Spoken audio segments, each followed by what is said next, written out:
Hello students, diploma electronics third year के subject advance microprocessor and microcontroller EL 302 के first unit 8086 microprocessor के first part में आपका स्वागत है। इसमें हम लोग यूनिट 1 का जो फर्स्ट टॉपिक है 1.1 internal architecture, bus interface unit, execution unit, internal registers and flags में से बस इंटरफेस यूनिट को कवर करेंगे। 8086 ओवरव्यू।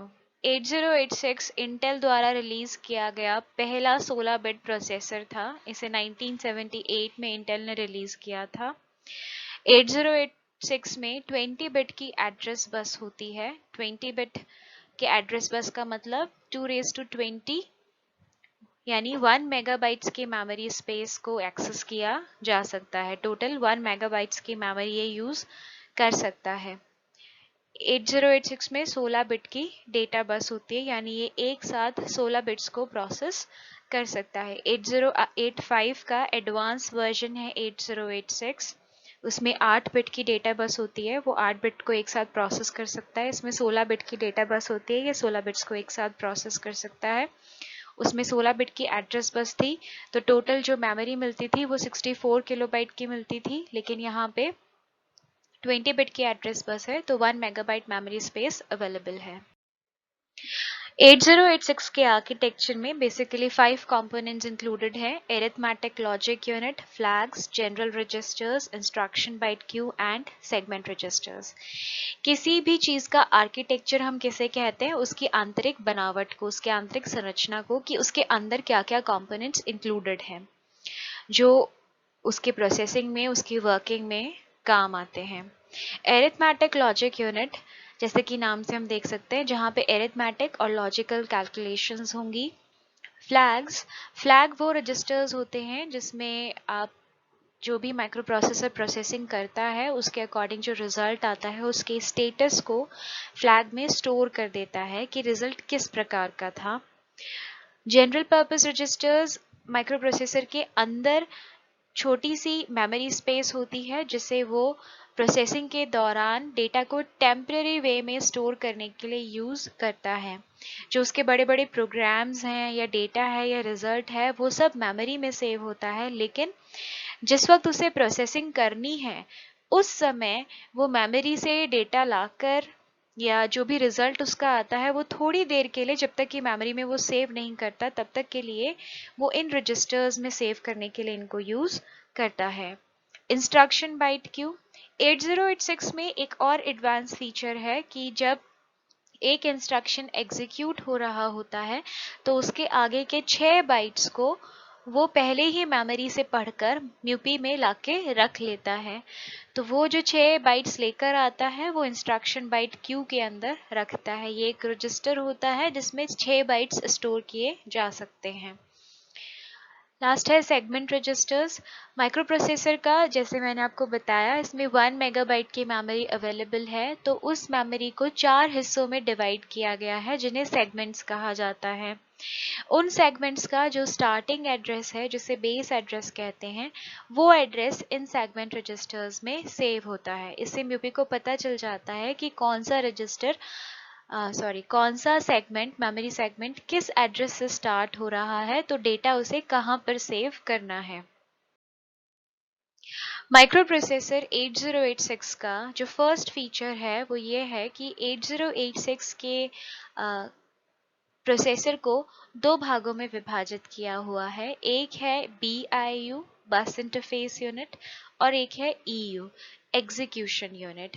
2 फंक्शनल यूनिट होने से क्या होता है? प्रोसेसर की प्रोसेसिंग स्पीड बढ़ जाती है। ये दोनों फंक्शनल यूनिट्स एक दूसरे से बिल्कुल इंडिपेंडेंटली काम करती हैं, तो यहाँ पे भी काम हो रहा होता है और यहाँ पे भी काम हो रहा होता है, दोनों जगह फंक्शनिंग हो रही होती है, तो म्यूपी की प्रोसेसिंग स्पीड बढ़ जाती है। BIU जो है बस इंटरफेस यूनिट, उसका काम होता है मेमोरी और इनपुट आउटपुट डिवाइसेस से बातचीत करना और वहां से डेटा और इंस्ट्रक्शंस को एग्जीक्यूशन यूनिट में लेकर आना। एग्जीक्यूशन यूनिट एक्चुअली इंस्ट्रक्शंस का एग्जीक्यूशन करता है और जो भी प्रोसेसिंग की रिक्वायरमेंट होती है उसे कंप्लीट करता है। तो बस इंटरफेस यूनिट, जैसा कि नाम से हमें पता चल रहा है, जो बसेस के थ्रू मेमोरी और इनपुट आउटपुट डिवाइसेस से इंटरफेसिंग करे, वहां से डेटा ले जा सके, वो बस इंटरफेस यूनिट कहलाता है। और एग्जीक्यूशन यूनिट वो होता है जो इंस्ट्रक्शंस को एग्जीक्यूट करता है। तो मेमोरी और इनपुट आउटपुट डिवाइसेस से इंस्ट्रक्शंस और डेटा BIU EU तक लेके आती है और फिर EU उन इंस्ट्रक्शंस को एग्जीक्यूट करती है।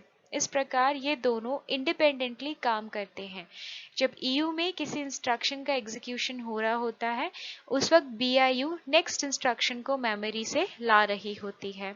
तो दोनों काम एक साथ होते हैं, इसलिए प्रोसेसर की प्रोसेसिंग स्पीड बढ़ जाती है। आर्किटेक्चर ऑफ 8086, ये 8086 का ब्लॉक डायग्राम है। यहाँ पर देखिए आप, ये जो डॉटेड लाइन है ये इसको पार्टीशन, इसको डिवाइड कर रही है दो फंक्शनल यूनिट्स में, एग्जीक्यूशन यूनिट और बस इंटरफेस यूनिट। इसको टू पार्ट्स में डिवाइड करके इसकी प्रोसेसिंग स्पीड कैसे बढ़ती है, क्योंकि ये दोनों इंडिपेंडेंट हैं, तो एग्जीक्यूशन यूनिट अपना काम करती रहती है और बस इंटरफेस यूनिट अपना काम करती रहती है। बाहर से डेटा लाना, इंस्ट्रक्शंस लाना या ले जाना बस इंटरफेस यूनिट का काम होता है और एग्जीक्यूशन यूनिट का काम होता है जो इंस्ट्रक्शंस बस इंटरफेस यूनिट लेकर आई है उन इंस्ट्रक्शंस को एग्जीक्यूट करना। यहाँ से ये इंस्ट्रक्शंस इस क्यू से एग्जीक्यूशन यूनिट तक पहुंचते हैं। एग्जीक्यूशन यूनिट में ये जो ऊपर आपको दिखाई दे रहा है ये वाला ब्लॉक, ये जनरल पर्पस रजिस्टर्स हैं जो वो टेम्परेली डेटा स्टोर करने के लिए यूज करता है। 8086 में 4 जनरल पर्पस रजिस्टर्स हैं, AX, BX, CX और TX। ये चारों 16 बिट के रजिस्टर हैं, 16 बिट के डेटा को सेव कर सकते हैं। इन्हें अगर 8 बिट के लिए यूज किया जाता है तो ये 2 में डिवाइड करके भी यूज किए जा सकते हैं, तब इनका नाम हो जाता है AH, AL, BH, BL, CH, CL, TH और DL, जहाँ पे H का मतलब होता है हायर और L का मतलब होता है लोअर। नेक्स्ट जो है SP, BP, DI और SI, ये ऑफसेट रजिस्टर्स हैं डिफरेंट सेगमेंट्स के लिए। मेमोरी को जिन 4 सेगमेंट्स में डिवाइड किया जाता है, उन सेगमेंट की कौन से रजिस्टर में डेटा सेव करना है ये ऑफसेट रजिस्टर्स बताते हैं। जो एड्रेस है वो हर सेगमेंट, किस सेगमेंट में किस लाइन पर लिखना है, किस रजिस्टर में लिखना है, उस पर्टिकुलर रजिस्टर का एड्रेस इन ऑफसेट रजिस्टर्स में बताया जाता है। SP स्टैक पॉइंटर है जो स्टैक के लिए यूज आता है। BP बेस पॉइंटर है, ये भी स्टैक के लिए यूज आता है जब बेस एड्रेसिंग यूज की जाती है। DI डेस्टिनेशन इंडेक्स है, ये एक्स्ट्रा सेगमेंट के लिए यूज आता है। SI सोर्स इंडेक्स है जो डेटा सेगमेंट के लिए यूज में आता है। ये ALU की डेटा बस है 16 बिट की, जिसे वो डेटा को देने में और लेने में यूज करता है। ये टेम्परेरी रजिस्टर्स हैं। माइक्रो प्रोसेसर जब ALU में फंक्शंस को एग्जीक्यूट करता है तो इन रजिस्टर्स में जो भी डेटा है वो यहाँ आकर इनमें टेम्परेरीली सेव हो सकता है जब तक माइक्रो प्रोसेसर एग्जीक्यूशन कर रहा है। ALU अरिथमेटिक लॉजिक यूनिट है जो एक्चुअल प्रोसेसिंग करता है, सारे अरिथमेटिक और लॉजिकल ऑपरेशंस करता है। फ्लैग रजिस्टर, जो भी ऑपरेशन हुआ है उसका जो रिजल्ट है उसका स्टेटस इस फ्लैग रजिस्टर में सेव होता है। इसी तरह से बस इंटरफेस यूनिट में ये सेगमेंट रजिस्टर्स हैं जो 4 सेगमेंट्स में डिवाइड की जाती है मेमोरी, उनके स्टार्टिंग एड्रेस की, हर सेगमेंट कहाँ से शुरू हो रहा है वो बेस एड्रेस या स्टार्टिंग एड्रेस इन सेगमेंट रजिस्टर्स में होता है। मेमोरी में 4 सेगमेंट्स होते हैं, code segment, data segment, extra segment और स्टैक सेगमेंट। उन्हीं के नाम से ये सेगमेंट रजिस्टर्स हैं, CS, DS, SS और ES। Code segment, data segment, stack segment और एक्स्ट्रा सेगमेंट, ये सभी 16 बिट के रजिस्टर्स होते हैं। क्योंकि ये 16 बिट के रजिस्टर्स हैं लेकिन मेमोरी एड्रेस 20 बिट का होता है, तो यहाँ पे एक एड्रेस जनरेटर की आवश्यकता पड़ती है जो इस 16 बिट के एड्रेस को 20 बिट में कन्वर्ट कर देता है। इसी प्रकार यहाँ पर एक इंस्ट्रक्शन क्यू होती है। माइक्रो प्रोसेसर में जब एग्जीक्यूशन यूनिट एक इंस्ट्रक्शन एग्जीक्यूट कर रही होती है तब उसके आगे के 6 बाइट्स को MUP मेमोरी से लाकर इस इंस्ट्रक्शन क्यू में सेव कर देता है, और जैसे ही उसका एग्जीक्यूशन खत्म होता है ईयू का, वो यहाँ से एक इंस्ट्रक्शन रीड कर लेता है। ये सब आगे शिफ्ट हो जाते हैं और एक जगह खाली होती है, वो फिर से नेक्स्ट बाइट से भर ली जाती है। इस प्रकार क्योंकि इंस्ट्रक्शंस पहले से ही लाकर क्यू में रखे हुए हैं, तो म्यूपी के प्रोसेसिंग स्पीड बढ़ जाती है। उसे वेट नहीं करना पड़ता कि जो इंस्ट्रक्शन है वो मेमोरी से आएगा, वो ऑलरेडी आके रखा हुआ है म्यूपी के अंदर ही। EU का काम क्या है? EU executes instructions that have already been fetched by BIU. BIU जो पहले से लाके रखी हुई है इंस्ट्रक्शंस को, उनको एग्जीक्यूट करने का काम EU का होता है। BIU और EU सेपरेटली फंक्शन करते हैं। BIU का काम होता है मेमोरी और इनपुट आउटपुट पोर्ट से इंस्ट्रक्शंस या डेटा को रीड करना या उन पे डेटा को राइट करना। सबसे पहले हम देखते हैं बस इंटरफेस यूनिट। बस इंटरफेस यूनिट यानी जो माइक्रो प्रोसेसर की इंटरफेसिंग कराए बाहर की डिवाइसेस से। बाहर कौन कौन से डिवाइसेस हैं? मेमोरी और इनपुट आउटपुट डिवाइसेस। तो उसके लिए जो भी बसेस कार्य करती हैं वो बस इंटरफेस यूनिट कहलाता है। बस इंटरफेस यूनिट के मेनली 3 कंपोनेंट्स हैं: instruction stream byte queue, segment registers का सेट और इंस्ट्रक्शन पॉइंटर। ये बस इंटरफेस यूनिट है। राइट साइड में जो है यहाँ पर एड्रेस जनरेटर 20 बिट का एड्रेस बनाने के लिए यूज में आता है, और ये 16 बिट के 4 सेगमेंट रजिस्टर्स हैं। सबसे पहले हम देखते हैं इंस्ट्रक्शन क्यू। 8086 के इंस्ट्रक्शंस 1 से लेकर 6 बाइट्स तक की लेंथ के हो सकते हैं। जैसे कि हमने 8085 में पढ़ा था, जो इंस्ट्रक्शंस थे वो 1 बाइट, 2 बाइट या 3 बाइट के हुआ करते थे। इसी तरह से 8086 में इंस्ट्रक्शंस 1 बाइट, 2 बाइट, 3 बाइट, 4, 5 या 6 बाइट तक की लेंथ के हो सकते हैं। फेच और एग्जीक्यूशन अगर एक साथ हो सके, मतलब माइक्रो प्रोसेसर मेमोरी से कुछ इंस्ट्रक्शन भी फेच कर रहा है और एग्जीक्यूशन यूनिट उसे एक दूसरे इंस्ट्रक्शन को एग्जीक्यूट भी कर रहा है, तो अगर ये दोनों चीजें एक साथ हो जाती हैं तो माइक्रो प्रोसेसर का परफॉर्मेंस अच्छा हो जाता है, उसकी स्पीड बढ़ जाती है। बस इंटरफेस यूनिट जो है वो एग्जीक्यूशन यूनिट को इंस्ट्रक्शंस एक 6 बाइट प्री फेच क्यू के थ्रू देती है। प्री फेच का मतलब होता है पहले से लाना। BIU के पास एक क्यू है जिसमें वो पहले से लाकर 6 बाइट्स को स्टोर कर लेती है, और जैसे जैसे एग्जीक्यूशन यूनिट इंस्ट्रक्शंस को एग्जीक्यूट करता जाता है वो उसे वहां से इंस्ट्रक्शंस देती रहती है। इस प्रोसेस को पाइपलाइनिंग भी कहा जाता है, क्योंकि इसे हम एक पाइपलाइन की तरह इमेजिन कर सकते हैं कि एक पाइपलाइन है, जो आप सबसे पहले डालेंगे वही सबसे पहले निकलेगा। एग्जीक्यूशन और इंस्ट्रक्शंस की डिकोडिंग के लिए बसेस की आवश्यकता नहीं होती, इसीलिए इस समय जब ये इंस्ट्रक्शंस एग्जीक्यूट हो रहे होते हैं तो BIU आगे के 6 इंस्ट्रक्शन बाइट्स को ले आती है और लाकर इन्हें एक first and first out register में सेव कर देती है। उस first and first out register को क्या कहते हैं हम? Instruction byte Q.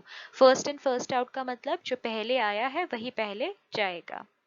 जब EU नेक्स्ट इंस्ट्रक्शन को एग्जीक्यूट करने के लिए तैयार होता है तब वो BIU से अपना इंस्ट्रक्शन बाइट रीड कर लेता है, तो मेमोरी तक जाने की जरूरत नहीं पड़ती, तो वो टाइम बच जाता है, प्रोसेसिंग स्पीड बढ़ जाती है। तो ये यहाँ पे इंस्ट्रक्शन क्यू है। A group of first and first out in which 6 bytes of instruction code are prefetched from the memory ahead of time. समय से पहले ही इस first and first out register के ग्रुप में 6 बाइट्स लाके स्टोर कर दिए जाते हैं। इससे क्या होता है? फेच और एग्जीक्यूशन एक साथ होता है, जिससे एग्जीक्यूशन की स्पीड बढ़ जाती है। इस मैकेनिज्म को पाइपलाइनिंग कहा जाता है। नेक्स्ट हम देखते हैं मेमोरी ऑर्गेनाइजेशन। माइक्रोप्रोसेसर 8086 में जो मेमोरी है उसको 4 सेगमेंट्स में डिवाइड किया गया है। अब इन सेगमेंट्स को हम कैसे भी इनिशियलाइज कर सकते हैं, मतलब कौन सा सेगमेंट कहाँ से शुरू हो रहा है ये यूजर ही माइक्रोप्रोसेसर को बताता है। म्यूपी का इसमें कोई इंटरफेरेंस नहीं है। तो जैसे एक सेगमेंट हमने स्टार्ट किया 00000 से, दूसरा स्टार्ट कर सकते हैं हम 2000 से, तीसरा स्टार्ट कर सकते हैं 40,000 से, चौथा स्टार्ट कर सकते हैं हम 60,000 से। इस तरह से अलग अलग मेमोरी एड्रेस से हम अलग अलग सेगमेंट्स स्टार्ट कर सकते हैं। और इसके अलावा दूसरे तरीके भी होते हैं। ये जो तरीका है जिसमें हमने एक एक करके कंटिन्यूएशन में सेगमेंट्स को इनिशियलाइज किया है, वो कंटिन्यूअस मेमोरी एलोकेशन कहा जाता है। दूसरा तरीका है पार्शियली ओवरलैप। इसमें एक सेगमेंट दूसरे सेगमेंट से ओवरलैप कर सकता है, जैसे कि सेगमेंट 1 खत्म नहीं हुआ, उससे पहले हमने सेगमेंट 2 को शुरू कर दिया है। या फिर फुल्ली ओवरलैप हो सकते हैं, यहाँ पे सेगमेंट 2 और सेगमेंट 3 दोनों एक ही मेमोरी एड्रेस से शुरू हो रहे हैं और एक ही मेमोरी एड्रेस पर खत्म हो रहे हैं। या फिर डिसजॉइंट हो सकते हैं, मतलब बिल्कुल दूर दूर, ये सेगमेंट 2 है, ये सेगमेंट 4 है, दोनों के बीच में गैप है। तो ये अच्छा है, इसमें कभी भी डेटा ओवरराइट होने के चांसेस नहीं रहेंगे, लेकिन जो बीच में यहाँ पे स्पेस बचा वो हमारा मेमोरी वेस्ट हो रहा है। फुली ओवरलैप में कोई भी डेटा या प्रोग्राम एक दूसरे पर ओवरराइट कर सकता है, क्योंकि यहाँ पे उनमें कोई अंतर नहीं बचा, तो ये हम यूज नहीं करते। पार्शियली ओवरलैप में भी यही प्रॉब्लम है, डेटा कब ओवरराइट करना स्टार्ट कर जाए हम उसे आइडेंटिफाई नहीं कर पाएंगे। तो बेस्ट मेमोरी ऑर्गेनाइजेशन जो होता है वो होता है कंटिन्यूअस मेमोरी ऑर्गेनाइजेशन, एक के बाद एक सेगमेंट्स को इनिशियलाइज करना। अब ये जो स्टार्टिंग एड्रेसेस होते हैं ये इन रजिस्टर्स में लिखे जाते हैं सेगमेंट रजिस्टर में। फॉर एग्जांपल अगर मैंने यहाँ से कोड सेगमेंट स्टार्ट किया है तो CS की वैल्यू होगी 0000। अगर नेक्स्ट डेटा सेगमेंट है तो डेटा सेगमेंट रजिस्टर की वैल्यू होगी 2000। अगर नेक्स्ट स्टैक सेगमेंट है तो स्टैक सेगमेंट रजिस्टर की वैल्यू होगी 4000। नेक्स्ट अगर एक्स्ट्रा सेगमेंट इनिशियलाइज किया है तो ES की वैल्यू होगी 6000। अब देखिए मैंने बोला 6000, 2000 एंड 4000, जबकि एड्रेसेस क्या हैं 20,000, 40,000 और 60,000। ये सब 20 बिट के हैं, लेकिन रजिस्टर्स 16 बिट के हैं। तो ऐसे करने के लिए क्या किया जाता है, जो लास्ट का 0 है वो छोड़ देते हैं, हम सिर्फ स्टार्टिंग के 4 हेक्साडेसिमल डिजिट्स यहाँ पर सेव करते हैं। और जो हमने पहले ब्लॉक डायग्राम में देखा था एड्रेस जनरेटर, वो खुद इसमें लास्ट का 0 जोड़ लेता है। तो 8086 में 1 मेगाबाइट की मेमोरी है, जिसे 4 सेगमेंट्स में डिवाइड किया जाता है और हर सेगमेंट की कैपेसिटी होती है 64 किलोबाइट।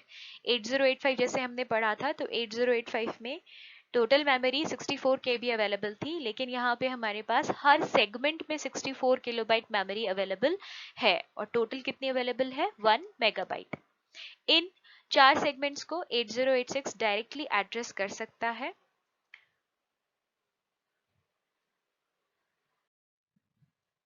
नेक्स्ट है मेमोरी ऑर्गेनाइजेशन। मेमोरी ऑर्गेनाइजेशन में जो भी मेमोरी में हम बाइट स्टोर करते हैं उस हर रजिस्टर का एड्रेस 20 बिट का होता है। 20 बिट का एड्रेस है तो टोटल एड्रेसेस कहाँ से कहाँ तक बनेंगे, 0 से लेकर 2⁻⁻1 तक, यानी टोटल 1 मेगाबाइट की मेमोरी 8086 में अवेलेबल है। अगर इन बिट्स को हम हेक्साडेसिमल में रिप्रेजेंट करें तो क्योंकि 20 बिट हैं तो हमें 5 हेक्साडेसिमल डिजिट्स की आवश्यकता होगी।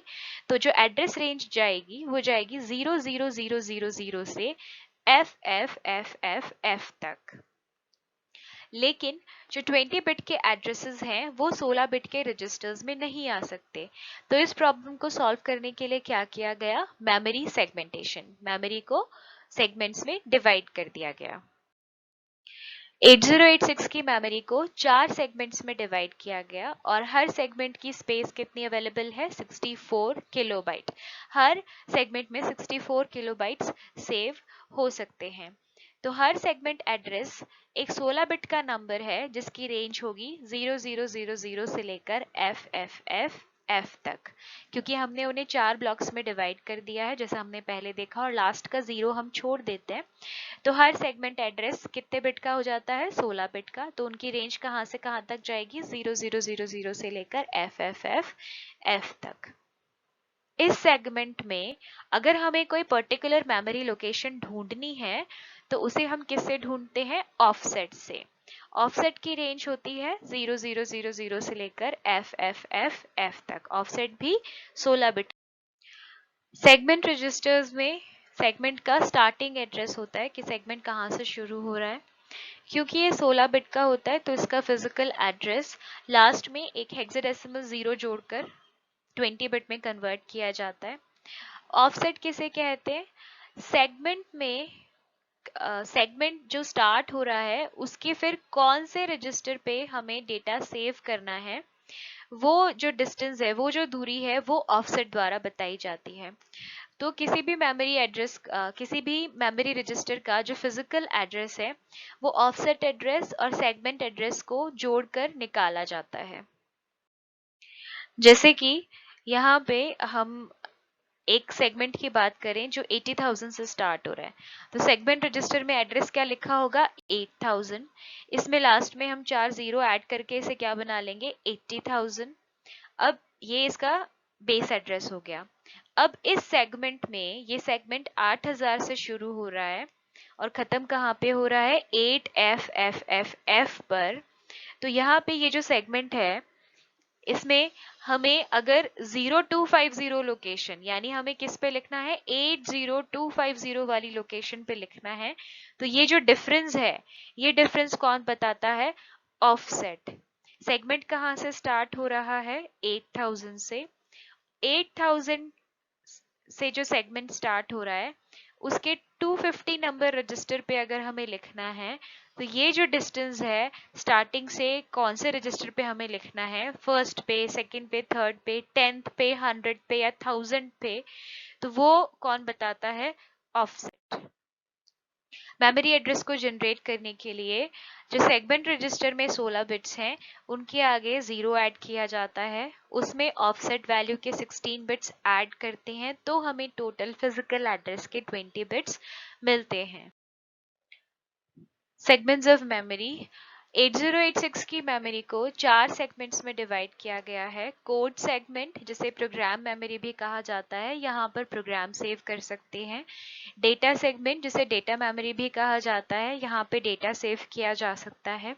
Stack memory, stack segment, stack memory का वो सेक्शन होता है जहाँ पे हम टेम्परेली एड्रेस या डेटा सेव कर सकते हैं जब माइक्रो प्रोसेसर मेन प्रोग्राम को छोड़कर किसी सब प्रोग्राम को एग्जीक्यूट करने जाता है।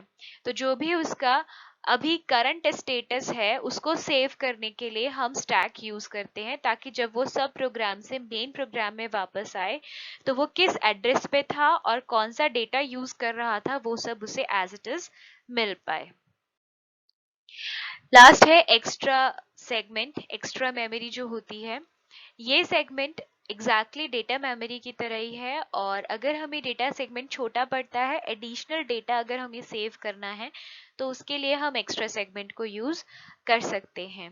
इन सभी सेगमेंट्स के जो स्टार्टिंग एड्रेस होते हैं कि ये सेगमेंट कहाँ से शुरू हो रहे हैं मेमोरी में, वो एड्रेसेस 16 बिट के सेगमेंट रजिस्टर्स में लिखे जाते हैं। फर्स्ट देखते हैं हम कोड सेगमेंट रजिस्टर। यहाँ पे देखते हैं हम BIO में सेगमेंट रजिस्टर्स होते हैं, उसमें से सबसे पहला है आपका CS, code segment register.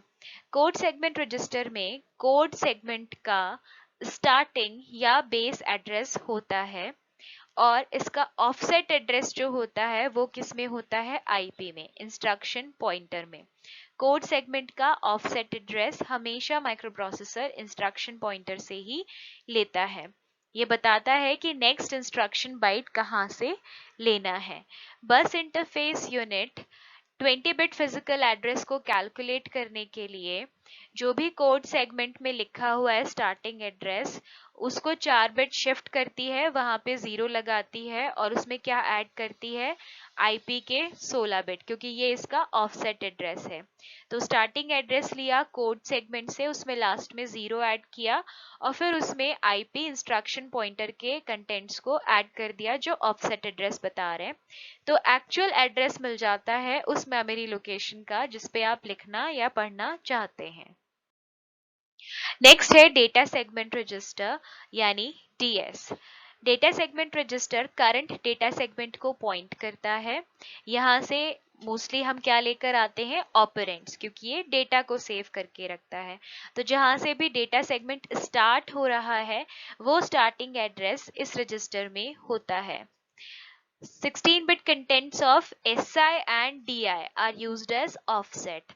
Data segment के लिए सोर्स इंडेक्स या डेस्टिनेशन इंडेक्स को हम ऑफसेट रजिस्टर की तरह यूज कर सकते हैं। तो इस सेगमेंट का जो टोटल फिजिकल एड्रेस बनेगा 20 बिट का, वो कैसे बनेगा, डीएस में लास्ट में 0 ऐड करेंगे और उसमें डीआई या एसआई में से किसी एक रजिस्टर के 16 बिट्स को हम ऐड कर देंगे। तो एसआई सोर्स इंडेक्स और डेस्टिनेशन इंडेक्स डेटा सेगमेंट के लिए ऑफसेट रजिस्टर्स का काम करते हैं। नेक्स्ट है stack segment register. Stack segment register current stack को पॉइंट करता है। SS stack segment register 20 bit के फिजिकल स्टैक एड्रेस को कैलकुलेट करने के लिए एसएस में एसपी को ऐड किया जा सकता है। एसपी क्या होता है, stack pointer. Stack pointer stack का लेटेस्ट लास्ट जो टॉप ऑफ द स्टैक है, जहां तक स्टैक भरा हुआ है, उस एड्रेस को स्टैक पॉइंटर बताता है। तो अगर हमें स्टैक में कुछ भी लिखना है या रीड करना है तो स्टैक सेगमेंट को स्टैक पॉइंटर की वैल्यू से ऐड कर दिया जाता है। तो ये इसका ऑफसेट एड्रेस है। स्टैक सेगमेंट में जो भी 16 बिट लिखे हुए हैं उसमें लास्ट में 0 ऐड करके सेगमेंट का स्टार्टिंग एड्रेस बनाते हैं और उसमें एसपी से उसका ऑफसेट एड्रेस लेकर ऐड कर देते हैं। तो हमें फिजिकल एड्रेस मिल जाता है 20 बिट का। यदि बेस एड्रेसिंग मोड यूज की जा रही है तो उस समय स्टैक सेगमेंट का 20 बिट फिजिकल एड्रेस कैलकुलेट करने के लिए एसएस में बीपी को ऐड किया जाता है बेस पॉइंटर को। तो एसपी और बीपी दोनों स्टैक के लिए ही यूज किए जाते हैं। नेक्स्ट है extra segment register. Extra segment register extra segment को पॉइंट करता है जिसे जरूरत पड़ने पर यूज किया जाता है डेटा स्टोर करने के लिए। डेटा सेगमेंट जहां से स्टार्ट हो रहा एक्स्ट्रा सेगमेंट जहां से स्टार्ट हो रहा है वो स्टार्टिंग एड्रेस इस ईएस में होता है। तो यहाँ पे जो भी एड्रेस है उसमें 0 ऐड करके उसे 20 बिट का बना लिया जाता है। इसके लिए जो ऑफसेट रजिस्टर्स है वो यूज आता है डीआई डेस्टिनेशन इंडेक्स। तो डेस्टिनेशन इंडेक्स में जो भी 16 बिट का ऑफसेट एड्रेस होगा वो ईएस में ऐड किया जाएगा और इससे 20 बिट का फिजिकल एड्रेस मिल जाता है। Extra segment mostly string instructions के लिए यूज में आता है और तब ईएस और डीआई को ऐड करके इसका फिजिकल एड्रेस कैलकुलेट कर लिया जाता है। नेक्स्ट है इंस्ट्रक्शन पॉइंटर। इंस्ट्रक्शन पॉइंटर हमेशा उस इंस्ट्रक्शन को पॉइंट करता है जिसे माइक्रो प्रोसेसर नेक्स्ट एग्जीक्यूट करने वाला है। और इंस्ट्रक्शंस कहाँ लिखे रहते हैं, कोड सेगमेंट में। तो इंस्ट्रक्शन पॉइंटर एक तरीके से कोड सेगमेंट के लिए ऑफसेट एड्रेस प्रदान करता है। तो इसमें से जो 16 बिट का ऑफसेट एड्रेस होता है वो यह बताता है कि कोड सेगमेंट के किस रजिस्टर में नेक्स्ट इंस्ट्रक्शन कोड लिखा हुआ है। जैसे ही एक इंस्ट्रक्शन कोड यहाँ से पढ़ लिया जाता है जिसका एग्जीक्यूशन माइक्रो प्रोसेसर कर देता है, वैसे ही आईपी की वैल्यू अपने आप इंक्रीमेंट हो जाती है। आप इसे समझ सकते हैं प्रोग्राम काउंटर से, जैसे कि 8085 में प्रोग्राम काउंटर हुआ करता था जिसमें नेक्स्ट इंस्ट्रक्शन का एड्रेस होता था और जैसे ही वो इंस्ट्रक्शन एग्जीक्यूट होता था वो अपने आप एक बिट आगे इंक्रीमेंट हो जाता था। इसी प्रकार जैसे ही एक इंस्ट्रक्शन का एग्जीक्यूशन होता है तो आईपी की वैल्यू अपने आप एक बिट आगे बढ़ जाती है। Thank you students.